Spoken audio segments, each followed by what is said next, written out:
the first thing would be to start small. So figure out what you want to grow. Maybe you just want to grow a tomato plant or a pepper plant. Maybe you want to make salsa, so you throw in some basil there. And I would start with maybe putting some fresh soil. Start with a really good soil medium in a bucket, or if you have a large pot laying around, and start with that. Hi, my name is Megan Burton, and I'm the Urban Farm Coordinator here at Toledo Grows. Don't worry, it's not too late. There's a ton of things you can plant still. So your tomatoes, peppers, potatoes, kind of all over the map, even lettuce. Instead of harvesting in the end of summer, you'll actually get harvest in September, October, since you're planting a little later. So it's not too late, so you could plant those guys. Cabbage is really cool too. You could actually overwinter that. So you could plant that right now. And then as long as you have cover for it to protect it from the frost, then you'll be able to harvest it in the spring. So you really want to make sure that you're going to use what you're planting, because you don't want it to go to waste. So kind of having that in the back of your head. So maybe like have a plan and then cut it in half. And then I think another thing is paying attention to the varieties you're planting and making sure you're looking at the zone that you're in. So Toledo, around this area, your planting zone is 6A or 6B, and that just shows you when your first and last frost dates are. And then normally when you look at the back of your seed packet, it'll tell you when to plant. You could start indoors, make sure your plants are nice and hardy.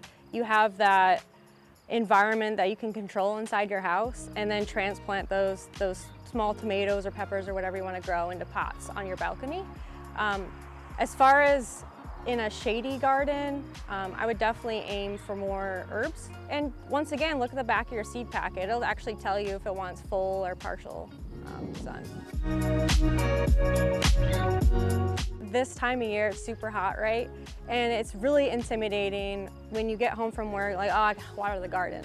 I think being able to buy or find irrigation line, that could really help you. That way you can kind of throw your sprinkler on, throw your irrigation line on, and walk away and go on and make dinner. You don't have to worry about watering your garden. Even if it's just a few pots, you could set up a small, cheap irrigation system.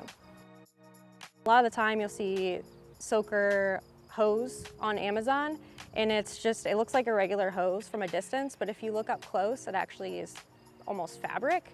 And it just literally soaks the ground. And then drip line, it's doing what it says once again, so it's just dripping. It's a really good way, sustainable way to irrigate your plot or your small like raised bed. And then a sprinkler system.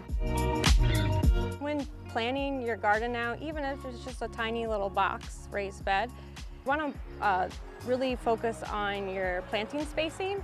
And say you have one specific tool that you're going to use in your garden, like a hula hoe or a rake, make sure that when you're planting that your rows fit that tool width. So that way you can easily just zip through your rows and weed out as your plant is growing nice and strong. So you don't have to waste time craning over, picking all your little weeds out. So everyone loves food. It connects people, and so it's kind of cool that you can kind of relate and make the best dish possible.